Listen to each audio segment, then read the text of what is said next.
nós vamos falar de um dos livros mais importantes da literatura brasileira, que é Memórias Póstumas de Brás Cubas, de Machado de Assis. É o primeiro livro de Machado de Assis que eu coloco aqui no canal. Eu sou machadiana, eu estudei muito Machado no meu mestrado.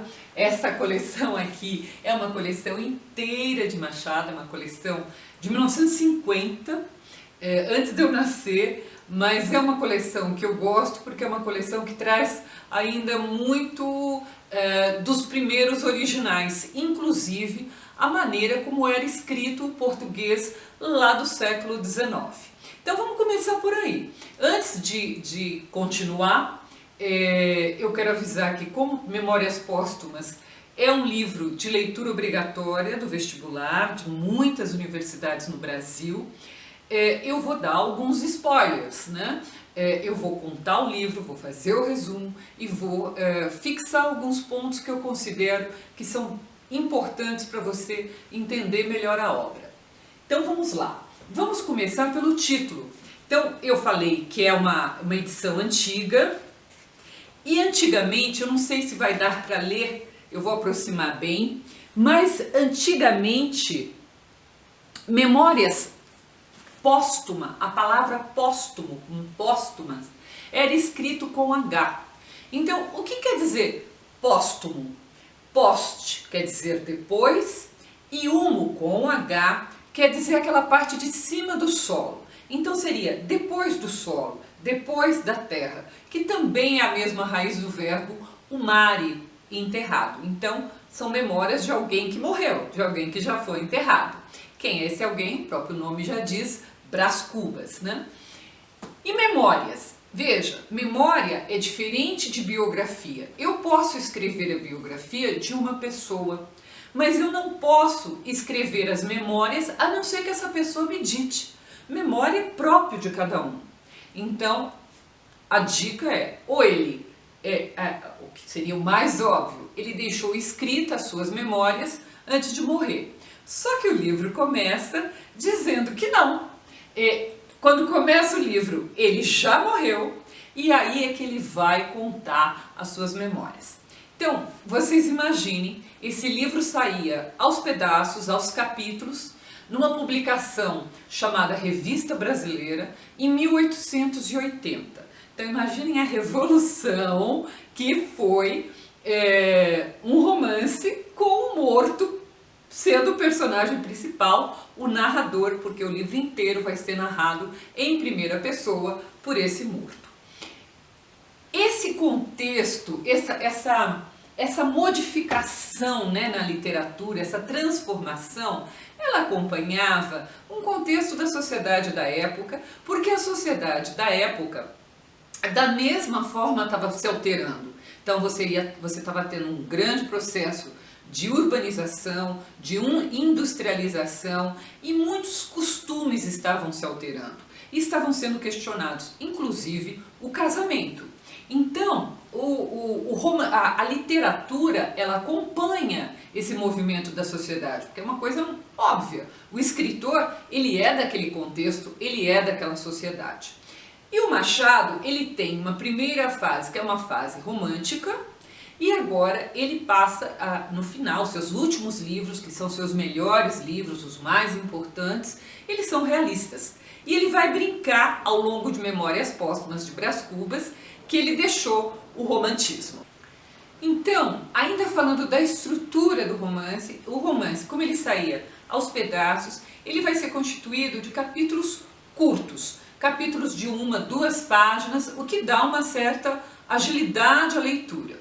Além disso, eu acho que é um romance em que a narrativa mais se parece com as crônicas de Machado. Machado, quando ele escreveu crônicas ao longo da vida toda, e a crônica, ele conversava muito com o leitor, que é uma coisa que ele vai fazer em Memórias Póstumas. Ele vai dar instruções para o leitor, olha leitor, volte para o capítulo tal, releia aquilo, lembra daquilo. Ele vai brigar com o leitor, ele vai xingar, ele vai chamar o leitor de obtuso. Então, eu acredito que isso se assemelhe muito à estrutura das crônicas. E mais ainda, eu quero mostrar, não sei se vai aparecer, tem inovações, né, experimentações de Machado. Era uma época de experimentação. Este capítulo, eu também não sei se vai aparecer na câmera, é um capítulo em que tem o nome das pessoas que estão conversando, só que não tem a conversa. A conversa tem pontos e ponto de interrogação, apenas isso. Então era uma grande novidade para a época, essa narrativa tão diferente, tão buscando o realismo, buscando as características principais das pessoas, sem dourar a pílula do romantismo, como era no romantismo. Né? Nós vamos falar um pouco disso na hora que o Machado descreve uma possível noiva dele. Ele diz, eu não vou, aqui não é um livro romântico, eu não vou dourar a pílula, nada, não vou esconder nem sardas, nem espinhas. E isso também é porque, como o narrador está morto, ele diz que ele não tem amarras, ele vai ser o mais sincero possível. É óbvio, ele não vai sofrer nenhuma consequência com a sua sinceridade. E ele diz que vai ser um livro em que ele vai mostrar vai falar de forma com algumas rabugices, né? Então ele vai ser um pouco sarcástico no livro, um pouco irônico, ele vai ter mesmo demonstrar de forma bastante clara essas rabugices. E ele começa com uma dedicatória. A dedicatória, ele faz a dedicatória aos primeiros vermes que comeram a sua carne fria. Então, de novo, já deve ter chocado bastante a sociedade daquela época, uma dedicatória como esta. Então, este é o valor desse livro, antes de falarmos da história. Olha quantas inovações, quantas quebras de paradigmas Memórias Póstumas trouxe para a literatura naquele momento. Agora, a história. Ele vai contar as suas memórias, então ele vai dizer que ele foi um menino muito mimado, ele tinha uma irmã, a Sabina, mas era nele que o pai depositava todas as esperanças de glória. O pai imaginava que ele ia ser um político importante e que ia realmente conquistar as pessoas. Essas aspirações do pai do Brás Cubas acaba contaminando. Ele também vai querer, ao longo da vida, conquistar glórias. Isso vai ficar incutido nele. Ele vai buscar o tempo todo a glória, o aplauso da sociedade. Então, quando ele se transforma num jovem, também mimado, como foi o menino, ele conhece uma prostituta, a Marcela, guarde esse nome, é a primeira mulher da vida do Brás Cubas. E essa prostituta, percebendo que ele tem dinheiro, né, ela começa a pedir presentes, ele começa a dar os presentes, até que o pai dele descobre e coloca o Brás Cubas num navio, embarca para Portugal para ele estudar direito em Coimbra. Brás Cubas nasce numa família bastante abastada. Quando ele começa o livro, ele diz que o enterro dele, na hora lá do enterro, foram apenas 11 pessoas, o que significa que ele não era assim uma pessoa tão querida e tão popular, mas ele tinha 300 contos de réis, que eram uma fortuna na época. Bom, quando ele está lá em Portugal, ele termina a faculdade, ele não é um aluno brilhante, mas ele termina a faculdade. A mãe dele adoece, a mãe do Brás Cubas adoece, e ele volta para o Rio de Janeiro. E logo que ele chega no Rio de Janeiro, a mãe dele morre. E ele, claro, ele é um pouco dramático sempre, sofre, e ele vai se refugiar na chácara da família para passar a dor da morte da mãe. E quando ele está lá na chácara, o pai dele vai até ele e fala: meu filho, você não pode ficar aqui, você tem que voltar para o Rio de Janeiro. E eu tenho um plano. Eu conheci um político, esse político tem uma filha, você se casa com a filha, ela se chama Virgília, guardem esse nome, vai ser a mulher mais importante da vida do Brás Cubas, a Virgília. Você se casa com a filha dele, a Virgília, e ele te faz deputado. O Brás Cubas pensa um pouco, mas era uma época de casamentos arranjados, ele achou que era até um bom arranjo. Prometeu para o pai que voltaria, o pai deixou ele na chácara e voltou para o Rio. Nesse momento ele encontra uma amiga da mãe dele, a Dona Eusébia, e a Dona Eusébia tem uma filha que é a Eugênia. E ele não volta imediatamente para o Rio de Janeiro, ele começa a frequentar a casa da Eugênia, se interessar pela Eugênia, e a Eugênia está sempre ou sentada bordando, ou ela está na mesa do jantar já esperando por ele, e ele demora a perceber que a Eugênia é manca. Ele já tinha dado uns beijos na Eugênia, estava um pouco interessado, mas uma mulher manca, para um menino que sempre foi muito mimado, era rico, tinha ambição de ser um político com muitas glórias, uma mulher manca não estava no programa, não estava nos planos dele. E ele deixa a Eugênia lá e volta para o Rio de Janeiro, conhece a Virgília, e é nesse momento que eu digo que ele brinca, que ele não vai ser um autor romântico, o Brás Cubas, claro que é o Machado por trás, mas que ele está vendo ali as sardas e as espinhas que existem na Virgília, que ela não é assim tão linda para mentir isso. Se fosse um livro romântico, sim, mas um livro realista, não. Muito bem. E aí ele começa a namorar a Virgília, noivar com a Virgília, até que a Virgília conhece um outro rapaz chamado Lobo Neves, se interessa por ele e desfaz o casamento com o Brás Cubas. Ela se casa com o Lobo Neves e o pai do Brás Cubas fica tão decepcionado com isso que acaba morrendo. Então, nesse momento, ele conhece a Virgília, eles dois se separam ali e ele só vai encontrar a Virgília anos depois na rua. Ela já tem até um filho e conversa, e ele começa a frequentar a casa da Virgília com Lobo Neves. E nesse momento, então, eles se tornam amantes. Eles começam a ter um caso, o caso vai ficando mais sério, mais sério, mais sério. O Brás Cubas pressiona a Virgília para ela largar o marido, mas ela não quer largar o marido. Naquela época, você largar o marido era um escândalo. Ela gosta daquela posição de estar casada com um político importante, então ela acaba cedendo de ter uma casa na periferia do Rio de Janeiro, onde ela pudesse se encontrar com o Brás Cubas. É um bom arranjo, ela fica com o marido e com o amante. Ela coloca ali a Dona Plácida para tomar conta da casa. A Dona Plácida era uma ex-empregada da família, uma pessoa de confiança, e ela vai se encontrar com o Brás Cubas lá, e ela acha que as pessoas não vão desconfiar porque tem a Dona Plácida.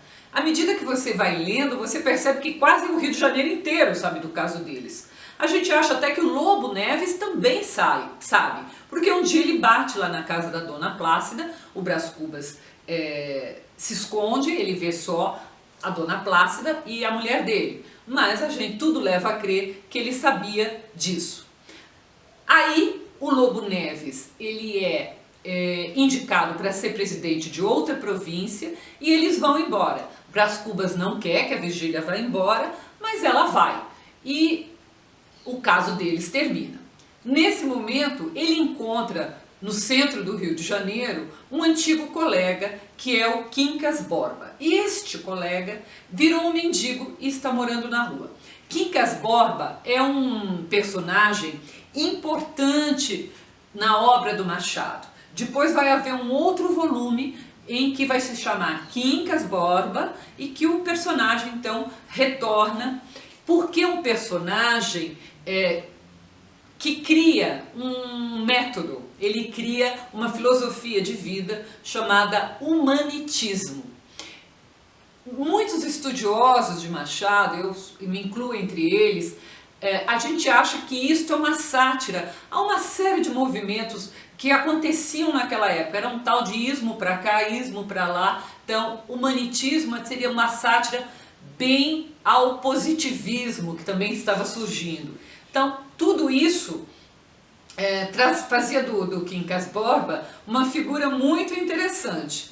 E nesse momento ele encontra com o Quincas Borba dá um abraço nele e lhe rouba o relógio de bolso. Mas ele estava tão preocupado com a história lá da Virgília que ele não dá muita bola para isso. Anos depois, ou meses depois, isso não fica muito claro no romance, o Quincas Borba manda uma carta para ele pedindo desculpas pelo roubo e devolvendo um relógio que não é o mesmo relógio, mas é um relógio bastante parecido, e pede para começar a frequentar a casa. O Brás Cubas concorda, e é aí, né, nesse convívio, que ele conhece o humanitismo que foi criado pelo Quincas Borba. Tanto o Brás Cubas como o Quincas Borba, eles são muito filósofos. Você vai ver que ao longo do livro, o Brás Cubas faz muitas frases filosóficas. Ele está o tempo todo fazendo isso, fazendo essas elucubrações estrabísticas. E aí, depois que a Virgília então foi embora, a Sabina arruma uma noiva para o Brás Cubas, a Inhã Loló. E ele fala, bom, já tem uma certa idade, ele não está muito apaixonado pela Inhã Loló, mas ele resolve casar. Acha que vai ser bom, ele vai ter um filho, vai ter um herdeiro, então vai ser bom. Só que a Inhã Loló pega a febre amarela e morre. Então, as 4 mulheres pelas quais ele havia se interessado não deram certo. Nem a prostituta Marcela, nem a manca, que era a Eugênia, nem a Virgília, que acabou ficando com o marido, e nem a Inhã Loló, que morreu. Então ele acaba solteirão. Nesse meio tempo ele consegue finalmente virar deputado. Só que ele é um deputado medíocre e logo depois do primeiro mandato ele não consegue uma nova eleição para deputado, ele perde o mandato. Aí ele cria um jornal de oposição que também não dá certo. E quando ele está para morrer, então ele vai criar um emplasto. Agora, o emplasto é uma grande ironia, porque ele é um remédio para curar hipocondria. Hipocondria é uma mania de doença, mania de tomar remédio. Então, como assim você vai criar um remédio para curar uma mania de tomar remédio? Então, é uma brincadeira que ele faz. E para completar a ironia, quando ele está nessa invenção dele maluca, porque ele quer glória de qualquer maneira, ele não conseguiu na política, ele não conseguiu no jornalismo, ele quer ver se pelo menos o remédio ali que ele está fazendo, a medicação que ele está fazendo, dá sucesso. Ele pega uma pneumonia e morre. Então é a ironia completando aí este quadro. No fim, e esse é um momento importante, então o livro foi aberto primeiro com aquela dedicatória aos vermes e depois ele dizendo que ele morreu, que ele tinha 64 anos, 11 pessoas apenas no enterro, como eu já disse, e que ele tinha 300 contos de réis, o que era um bom dinheiro naquela época.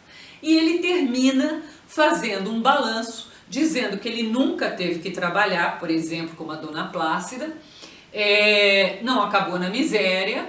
Então, fazendo o balanço, mesmo ele não tendo conquistado todas as glórias, ele acha que ele teve um saldo positivo. E por quê? E aí é uma frase importante, que vai ser uma frase muito repetida para quem estuda a obra do Machado de Assis, que ele diz, qual é o saldo positivo? Não tive filhos. Não deixei a nenhuma criatura o legado da nossa miséria. Não transmiti a nenhuma criatura o legado da nossa miséria. Veja, ele não diz da minha miséria, ele diz da nossa miséria. Então, ele está chamando todos nós que não alcançamos sucesso, levamos uma vida absolutamente normal, ele está dizendo que isso é a nossa miséria. Ele traz as pessoas, a grande maioria das pessoas, para essa triste constatação, e termina o livro. É um livro muito importante, não tenha preconceito, Machado de Assis é realmente um escritor difícil, porque ele é bastante complexo, mas à medida que você vai lendo, ele vai se tornando mais fácil, você vai descobrindo. Eu fiz muitas leituras e releituras de Machado, e a cada vez eu descubro coisas novas. Insista na leitura de Machado. Machado não é tão famoso, não é considerado o principal ou um dos principais autores da literatura brasileira à toa. Insista, tenho certeza que à medida que você for lendo, você vai começar a apreciar muito Machado de Assis. Se você quiser ler a resenha, ela está no meu site e www.miriambevilacqua.com.br, e não deixe de se inscrever aqui no Biblium. Nós vamos falar de outros livros que são leitura obrigatória tanto da FUVEST como de outras universidades, como vamos continuar falando da obra de Machado. Quanto mais a gente discute Machado, mais Machado fica acessível à leitura. Muito obrigada!